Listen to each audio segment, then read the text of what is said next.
On my 18th birthday, my stepfather laughed and kicked me out. The next day, I found out I own the house. Now they're exposed, homeless, and begging me to let them in. Hey viewers, the channel has been a little slow lately, but we're putting in a lot of work behind the scenes to come back even stronger than before. So smash that subscribe button, and let's push together toward hitting 1,000 subscribers before the month ends. Now buckle up, because this story has everything: betrayal, irony, justice, and one of the sweetest revenge arcs you'll ever hear. Hi Reddit, my name's Emily, I'm 18, and what I'm about to share with you is the story of how my stepfather decided to kick me out on my 18th birthday, only to discover the very next day that he had just evicted the legal owner of the house. Me. The entire thing wasn't just deeply satisfying, it was a deliciously messy, absolutely hilarious, long overdue turning point that changed everything. Let me take you back to where it all began. I was only 5 years old when my dad passed away from cancer. He was a quiet, kind, and incredibly nerdy man who used to build me enormous Lego castles, even after I'd knocked them over more than once. He was a graphic designer, and one of my most treasured memories was how he'd doodle little cartoons of me in his sketchbook, always as a superhero with a cape and wild hair.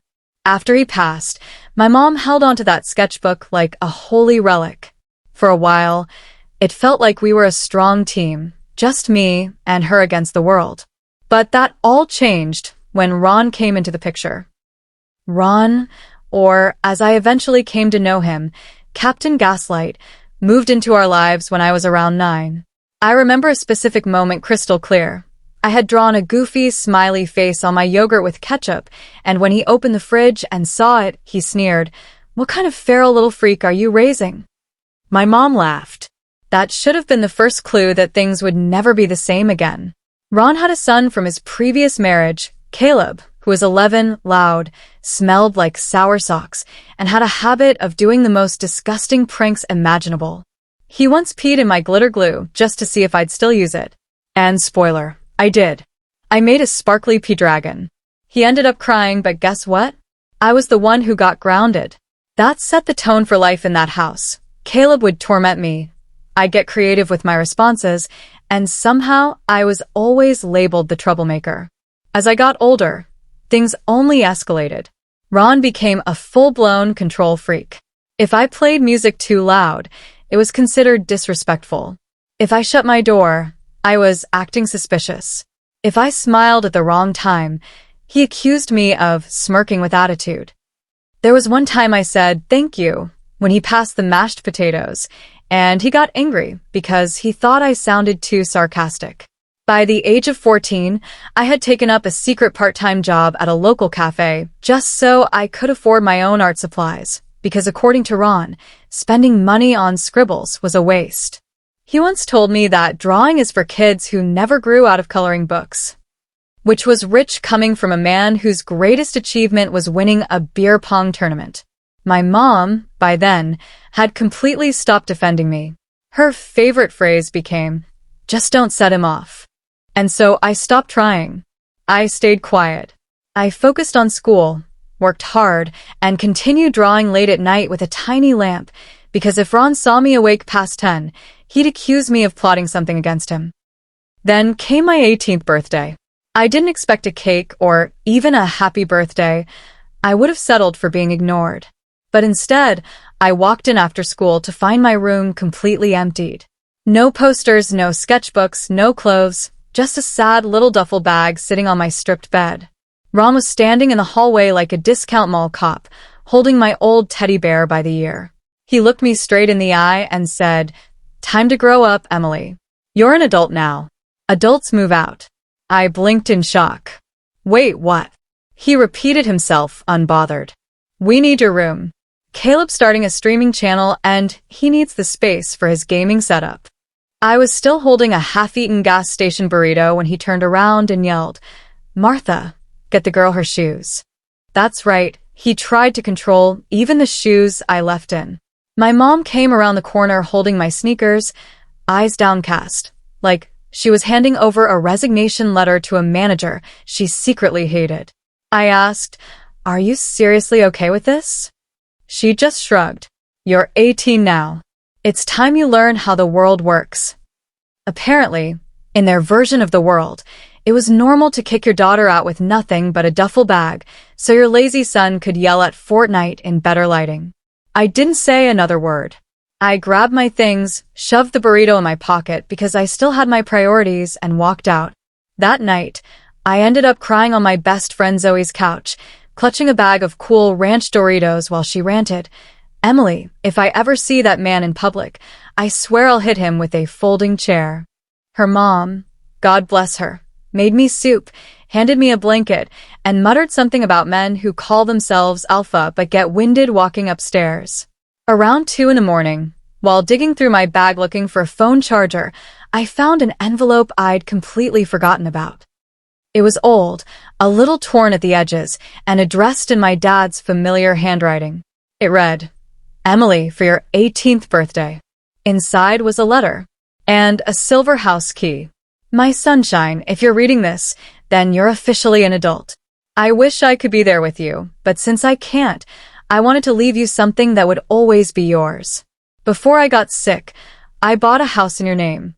It's not huge, but it's yours. It's been in a trust until your 18th birthday. My lawyer, Miss Duval, will help finalize everything. Go find her. And always remember, you are enough. Love, Dad." Zoe read over my shoulder, then screamed so loud her cat fell off the couch. "Wait, you own a house." I was in shock. I don't even know if this is real. She was already dialing. "Call the lawyer. Call her right now." The very next morning, I walked into Miss Duval's office, still running on no sleep, heart beating like a drum. When she saw me, her eyes lit up. "Emily Jennings? Oh my goodness. I've been waiting for you for 13 years. She pulled out a massive file.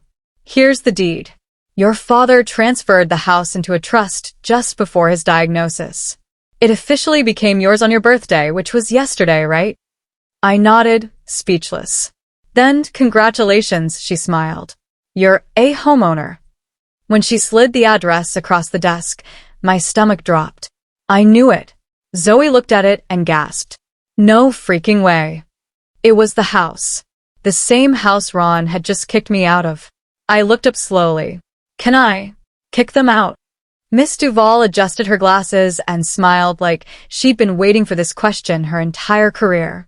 "Technically, you already did." I grinned. The next morning, I marched up to that house with a folder full of legal documents, my phone camera recording, and the kind of confidence only spite can fuel. Ron was outside, yelling at his car with a wrench in one hand and a beer in the other. The man had probably never seen a vegetable in his life.